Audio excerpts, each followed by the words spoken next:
बिस्मिल्लाहिर्रहमानिर्रहीम। अस्सलामु अलैकुम। आज हम क्लास 10th फ़िज़िक्स उसका चैप्टर नंबर 10 जो कि simple harmonic motion and wave से रिलेटेड है उसके न्यूमेरिकल्स करेंगे। असल में बच्चों के पेपर्स हैं तो चैप्टर को वाइंड अप बाद में करेंगे। पहले ज़रा कुछ बच्चों ने फरमाइश की है कि न्यूमेरिकल्स पहले करवा दें, तो इसलिए हम पहले पूरी बुक के न्यूमेरिकल्स को करेंगे ताकि आप लोगों के लिए आसानी हो जाए जिनके इस दफ़ा पेपर हैं। ठीक है, तो अब हम अपने न्यूमेरिकल को स्टार्ट करते हैं। पहले न्यूमेरिकल देखते हैं, स्टेप वाइज लेके चलेंगे हम। साथ साथ जो हमें गिवन डाटा होगा उसको साथ साथ लिखते जाएंगे, फिर जिसको फाइंड आउट करना होगा और फिर कौन सा फार्मूला और कैसे उसको सॉल्व करना है, इसको स्टेप वाइज देखेंगे। सबसे पहले आप देखें तो ये न्यूमेरिकल नंबर 10.1 है। उसमें वो कह रहा है कि time period of a simple pendulum is 2 second. अब हमें सिंपल पेंडुलम का टाइम पीरियड जो है वो दिया गया है जो कि 2 सेकेंड है। आप इसको सबसे पहले ऊपर लिखेंगे गिवन डाटा। ठीक है, उस गिवन डाटा को लिख के उसमें आप इसकी वैल्यू को लिख लेंगे। ठीक है, अभी हम स्टेप वाइज उसको देखते हैं। तो टाइम पीरियड हमें गिवन है, time period of simple pendulum is 2 second. तो हम अपने time period of simple pendulum को यहाँ पे लिखेंगे जो कि कैपिटल टी से उसको मेंशन करते हैं और वो है 2 सेकेंड क्योंकि हमें गिवन है। हम स्टेप वाइज लेके चलेंगे। उसके बाद वो कह रहा है what will be its length on earth, what will be its length on moon. ये लेंथ ऑन अर्थ और length on moon find out करेंगे। अब ये चीज़ भी उसने हमें गिवन दी है। उसने कहा है कि जो ग्रेविटेशनल एक्सेलरेशन मून पे होगा ना वो उतना होगा जितना अर्थ का ग्रेविटेशनल एक्सेलरेशन होगा। उसको अगर आप 6 से डिवाइड करेंगे तो आंसर जो आएगा ना वो असल में ग्रेविटेशनल एक्सेलरेशन ऑन मून होगा। ठीक है, मतलब उसने एक रिलेशन दिया है ना कि जितना भी अर्थ पे ग्रेविटेशनल एक्सेलरेशन है उसको 6 से डिवाइड करेंगे तो बाकी का जो आंसर आएगा हमारा वो असल में हमारा ग्रेविटेशनल एक्सेलरेशन होगा मून पे। तो अब उसने साथ हमें गिवन में बता दिया कि ग्रेविटेशनल एक्सेलरेशन जो अर्थ पे है वो है 10 मीटर पर सेकंड। फिर हम लिख लेंगे यहाँ पे ग्रेविटेशनल एक्सेलरेशन ऑन अर्थ। ठीक है, जी ऑन अर्थ पे ये 10 मीटर पर सेकंड स्क्वायर, आपको ये बात पता है पहले से। और gravitational acceleration on moon g M, वो हमें रिलेशन उसने हमें दिया हुआ जी ओवर 6 होता है। उधर जी की जगह पे 10 लगाया, 10 डिवाइडेड बाई 6 डिवाइड करने से 1.67 मीटर पर सेकंड स्क्वायर आ गया। अब जब आप नीचे लिखेंगे गिवन डाटा कंप्लीट हो गया, अब आप लिखेंगे टू फाइंड आउट। ठीक है, जो हमने फाइंड आउट करना है। अब उसमें हमें उसने कहा है length on earth find out करें और लेंथ ऑन मून। तो आप लिखेंगे length of pendulum on earth जो कि LE है, सबस्क्रिप्ट में E लिखे मतलब अर्थ पे, वो फाइंड आउट करनी है हमने। और length of pendulum on moon मतलब LM, वो हम दोनों चीज़ों को फाइंड आउट करेंगे। अब हम लिखेंगे फार्मूला कौन सा है असल में। तो पेंडुलम के लिए जो फार्मूला यूज़ होता है वो है T = 2 pi square root of L/g। ठीक है, अब सोल्यूशन हम इसको स्टार्ट कर देंगे। स्टेप वाइज लेके चलना है, पहले गिवन डाटा, फिर टू फाइंड आउट और फिर उसके बाद सोल्यूशन या जो भी फार्मूला हमने उसको लिखना है उसको चाहे सोल्यूशन के अंदर ही आप लिख लें। तो जैसा कि हम जानते हैं कि T = 2 pi square root of L/g है। अब मैं अगर दोनों तरफ स्केयर लूँ, आप सोच रहे होंगे ऐसा क्यों कर रहा हूँ, स्केयर क्यों लूँगा दोनों तरफ। असल में हमें लेंथ फाइंड आउट करनी है, तो लेंथ फाइंड आउट करने के लिए मुझे लेंथ को एक साइड पे करना है। अब उसके ऊपर स्केयर रूट है तो मैं ज़ाहिर बात है स्केयर लेके ही उसको ख़त्म कर सकता हूँ। मैं जब दोनों तरफ स्केयर लूँगा तो T का स्केयर T स्केयर हो जाएगा इज इक्वल टू 2 पाई का भी, और इसी तरह से आप इसको लिख के उसका स्केयर डाल दें। अब आप देखें तो 2 पाई का भी स्केयर है, स्केयर रूट ऑफ L/g का भी स्केयर है। 2 का स्केयर हो जाएगा 4, पाई का square pi square, square root of L/g का स्केयर रूट से कट जाएंगे तो खाली L/g आ जाएगा। अब यहाँ से मुझे फाइंड आउट करना है L। तो आप देखें G इधर डिवाइड हो रहा है, दूसरी तरफ जाकर T स्केयर से मल्टीप्लाई होगा, और 4 पाई स्केयर जो है वो L से मल्टीप्लाई हो रहा था, दूसरी तरफ जाकर वो डिवाइड होगा। तो L = ये वैल्यू आ जाएगी, हमारा ये फार्मूला आ जाएगा। अब इसको यूज़ करते हुए हम on the earth and on the moon easily values को फाइंड आउट कर सकते हैं। तो जब आप length on moon find out करेंगे तो आप उसको इसी फार्मूला को बस सबस्क्रिप्ट में M लिख देंगे, मतलब मून पे अब इसकी वैल्यू, और उधर से G की वैल्यू भी मून पे मतलब GM। ठीक है, तो T स्क्वायर T हमें गिवन है जैसा कि आपको पता है 2, उसका स्क्वायर GM जो है वो हमने फाइंड आउट की 1.67 पीछे मून पे जो ग्रेविटेशनल एक्सेलरेशन की वैल्यू थी, और 4 वैसे का वैसे ही, पाए की जगह 3.14 उसका स्क्वायर। और जब आप इसका स्क्वायर ओपन करेंगे 4 हो जाएगा, उसको मल्टीप्लाई करेंगे वो 6. 0.68 आएगा। इसका भी स्क्वायर ओपन करके 4 से मल्टीप्लाई करेंगे। ये कैलकुलेशन है, आप इजीली कैलकुलेटर से इसको कर सकते हैं। तो आप इनको डिवाइड करेंगे तो हमारी लेंथ जो मून पे आएगी वो आएगी 0.17 मीटर। ठीक है। और जब इसी तरह से आप length on earth find out करेंगे तो उसी तरह से इधर ई आ जाएगा सबस्क्रिप्ट में LE और उधर से भी GE हो जाएगा। अब जो वैल्यू आप यूज़ करेंगे GE वाली करेंगे, मून पे नहीं करेंगे बल्कि अर्थ पे करेंगे। तो अर्थ पे हमारी वैल्यू 10 है, बाकी एज इट इज़ सारी वैल्यूज़ उसी तरह से। और इसी तरह से आप इनको मल्टीप्लाई करेंगे और डिवाइड उससे करेंगे तो आपका आंसर आ जाएगा 1.01। तो एक बात याद रखनी है, न्यूमेरिकल्स को सॉल्व करते हुए राउंड ऑफ वाला चक्कर भी होता है, तो इस चीज़ से आप परेशान नहीं होंगे। पॉइंट के बाद 2-3 डिजिट तक जो है ना वो आप कभी राउंड ऑफ कर सकते हैं, मतलब बेहतर होता है कि हम राउंड ऑफ कर लें। ठीक है, तो वो इस चीज़ से आप परेशान नहीं होंगे। कोशिश आपने ये करनी है कि फर्स्ट पॉइंट से पहले वाले डिजिट्स और पॉइंट के बाद वाला एक या 2 डिजिट वो करेक्ट हों। ठीक है, तो आंसर में इतना जो है ना वो इशू नहीं बनता। आपका मेथड ठीक होना चाहिए और पॉइंट के बाद सेकंड थर्ड डिजिट पे अगर कोई एक आध डिजिट का फ़र्क पड़ता भी है तो वो उसके लिए पर आप परेशान नहीं होंगे। वो असल में राउंड ऑफ वाला कंसेप्ट वहाँ पे यूज़ करते हैं। तो कोशिश कीजिएगा आप भी राउंड ऑफ वाला कंसेप्ट यूज़ लाजमी करें। तो मुझे उम्मीद है इस न्यूमेरिकल की आपको समझ आ चुकी होगी। अब हम करते हैं अपना न्यूमेरिकल नंबर 10.2। अब आप देखें वो कह रहा है पेंडुलम ऑफ लेंथ 0.99 मीटर। अब लेंथ ऑफ पेंडुलम हमें उसने दे दी है और is taken to the moon. तो मून की बात कर रहे हैं, ये भी याद रखना है। तो हम फ़ौरन से गिवन डाटा लिखेंगे, उसमें length of pendulum on moon मतलब LM is equal to 0.99 metre. ठीक है, उसके बाद वो कहते हैं the period of the pendulum is 4.9 second. तो ये यूनिट्स भी हमें असल में बता देते हैं कि ये वैल्यू किस क्वांटिटी की गिवन है। तो सेकंड है मतलब टाइम है, वैसे भी पीरियड का लफ्ज़ यूज़ हुआ है। तो टाइम पीरियड भी हमें दे दिया गया है जो कि TM मतलब मून पे वो है 4.9 second. What is the value of G on the surface of moon, मतलब हमने ग्रेविटेशनल एक्सेलरेशन की वैल्यू को फाइंड आउट करना है मून पे। सेम वही फार्मूला जो हमने पीछे यूज़ किया उसी को यूज़ करते हुए हम G की वैल्यू को भी अभी फाइंड आउट करते हैं। अब आप जब लिखेंगे find out to find out में तो वो वैल्यू ऑफ G हम मून पे फाइंड आउट करेंगे। अब सोल्यूशन पे एट मून जब हम वैल्यू को देखेंगे तो फार्मूला हमारा वही है T is equal to 2 pi square root of L over G। बस जब मून की बात करेंगे तो इधर भी M आ जाएगा, L के साथ भी सबस्क्रिप्ट में M आ जाएगा और G के साथ भी M आ जाएगा। अब हम दोनों तरफ स्क्वायर लेंगे क्योंकि हमें G की वैल्यू फाइंड आउट करनी है, तो उससे स्क्वायर रूट को ख़त्म करना पड़ेगा ना।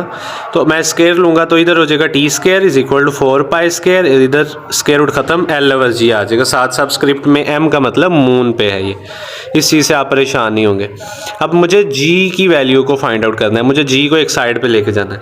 अब देखें G इधर डिवाइड हो रहा है, जब दूसरी तरफ जाएगा तो वो T स्क्वायर से मल्टीप्लाई होगा, बट मैं इसको G को इधर ही रहने देता हूँ। देखें तो T स्क्वायर इधर मल्टीप्लाई हो रहा है, दूसरी तरफ जाके वो डिवाइड होगा, मतलब ये ऊपर वाली वैल्यूज़ में कोई वेरिएशन नहीं आई, बस इसको क्रॉस कर दिया मैंने ऊपर और इधर उसको मैं नीचे मूव करवा लिया मैंने। ठीक है, तो ये G इधर चला जाएगा क्योंकि ये नीचे था, तो दूसरी तरफ जाएगा तो ऊपर मल्टीप्लाई होगा जाके, और ये ऊपर था मल्टीप्लाई हो रहा था, नीचे आके डिवाइड हो जाएगा। अब आप वैल्यूज़ को इसमें पुट करेंगे सिंपल, 4 एज इट इज़, इसकी जगह पे 3.14, LM की वैल्यू भी हमें गिवन है 0.99, T स्क्वायर मतलब 4.9 का स्क्वायर। इसकी आप कैलकुलेशन करेंगे तो हमारी जो ग्रेविटेशनल एक्सेलरेशन की वैल्यू आएगी मून पे, जो वैल्यूज़ हमें गिवन थी लेंथ की और उसके बाद टाइम की, उसके मुताबिक हमारी ग्रेविटेशनल एक्सेलरेशन की वैल्यू आएगी 1.67 मीटर पर सेकंड स्क्वायर। ठीक है, तो मुझे उम्मीद है आपको इस न्यूमेरिकल की भी समझ आ चुकी होगी। और अब हम अपना सॉल्व करते हैं न्यूमेरिकल नंबर 10.3। अच्छा जी, इसमें वो कह रहा है find the time period of a simple pendulum of 1 metre length हमें गिवन है, length of pendulum 1 metre on earth and on moon. मतलब एक ये जो लेंथ गिवन है ये अर्थ पे भी यही है, मून पे भी यही, मतलब इसलिए हम इसको कॉमनली लेंगे, मून पे और अर्थ पे दोनों के लिए लेंथ इतनी ही रहेगी। The value of G on the surface of moon is 1/6 of its value on earth. वो सेम पहले वाला न्यूमेरिकल कि मतलब जितनी अर्थ पे वैल्यू होगी ग्रेविटेशनल एक्सेलरेशन की G की, मून पे उसके वो आप उस वैल्यू को 6 से डिवाइड करेंगे तो वो 1/6 टाइम होगी। अर्थ की जो वैल्यू है उसका 1/6 टाइम मून पे वैल्यू होगी ग्रेविटेशनल एक्सेलरेशन की। ठीक है, तो हम यहाँ पे उसको भी लिख लेते हैं। Value of g on earth हमें पता है वो 10 मीटर पर सेकंड उसने हमें गिवन में दिया हुआ है। जब हम जी की वैल्यू मून पे फाइंड आउट करेंगे तो उसका रिलेशन है 1/6 of gravitational acceleration on earth, वो 10 है, तो उसको 1/6 से 6 डिवाइड करेंगे तो वो आएगा 1.67। ठीक है, तो 1.67 मीटर पर सेकंड स्क्वायर। अब टू फाइंड आउट में देखें तो उसने हमें पहले बताया time period of simple pendulum find out करना है हमने अर्थ पे भी और मून पे भी। तो टाइम पीरियड ऑन अर्थ वो फाइंड आउट करेंगे और टाइम पीरियड ऑन मून वो फाइंड आउट करेंगे। अब जैसा कि हम जानते हैं सोल्यूशन में हम फार्मूला हम यही यूज़ करेंगे पेंडुलम वाला, t = 2π√L/g। अब हमें कुछ भी उसको ओपन करने की ज़रूरत नहीं है, स्केल्स वगैरह लेने की, क्योंकि अब हमने टाइम पीरियड ही तो फाइंड आउट करना है, उसका एज इट इज़ फार्मूला हमारे पास मौजूद है। जब हम अर्थ पे फाइंड आउट करेंगे तो t = 2π√L/g, उसी तरह से बस अर्थ की वजह से हम यहाँ पे सबस्क्रिप्ट में e लिख देंगे। अब टी ई फाइंड आउट करना है हमने 2π as it is, L E हमें पता है वो 1 है और जी ई 10 है। अब उसको डिवाइड करेंगे 1/10 को, वो आएगा 0.1। स्क्वायर रूट उसका जब आप लेंगे उसका आंसर आएगा 0.316। तो इन दोनों को आप मल्टीप्लाई करेंगे तो आपका आंसर आएगा 1.985। राउंड ऑफ करने से वो 2 सेकंड, क्योंकि आप देखें ये 5 मतलब 5 है ना, तो राउंड ऑफ कर लेंगे आप तो वो 9 हो जाएगा। फिर ये 5 से बड़ी वैल्यू है, फिर आप 1 ऐड करेंगे तो वो 9 है, उसमें 1 ऐड करेंगे तो वो 2.0 हो जाएगा, तो 2 सेकंड। जब आप मून पे फाइंड आउट करेंगे तो Tm = 2π√L/m/gm। Tm = आप उसी तरह से वैल्यू, आप यहाँ पे सिर्फ Gm की वैल्यू है 1.67, इनको डिवाइड करेंगे तो ये 0.6172 आएगा। इसका स्क्वायर रूट लेने से 0.786। इन दोनों को मल्टीप्लाई करेंगे तो आपका टाइम पीरियड जो मून पे है वो आएगा 4.9 सेकेंड। मुझे उम्मीद है आपको इस न्यूमेरिकल की भी समझ आ चुकी होगी। अब हम अपना न्यूमेरिकल नंबर 10.4 सॉल्व करते हैं। अच्छा जी, अब वो 4 वाले में वो कह रहा है simple pendulum completes 1 vibration in 2 seconds. ठीक है, एक वाइब्रेशन वो कंप्लीट करता है सिंपल पेंडुलम 2 सेकंड में, मतलब उसका टाइम पीरियड है 2 सेकंड। ठीक हो गया। कैलकुलेट इट्स लेंथ, हमने उसकी लेंथ को फाइंड आउट करना है। व्हेन g = g भी गिवन है तो आप गिवन डाटा में ये दोनों वैल्यूज़ को लिख लेंगे और टू फाइंड आउट में आप लिखेंगे length of simple pendulum L, वो हम फाइंड आउट करेंगे। सोल्यूशन में फिर वही फार्मूला हम यूज़ करेंगे, t = 2π√L/g। अब फिर हमें लेंथ फाइंड आउट करनी है, आप फिर से स्क्वेयरिंग करेंगे ऑन बोथ साइड्स, तो ये हो जाएगा t², 2 का स्क्वायर 4, पाई का स्क्वायर π² और स्क्वायर रूट से कट जाएंगे तो L/g आ जाएगा। तो उसके बाद L की वैल्यू जो है वो आ जाएगी t²g / 4π²। ठीक है, जब आप L को एक साइड पे करेंगे तो हमारे ये रिलेशन बन जाएगा।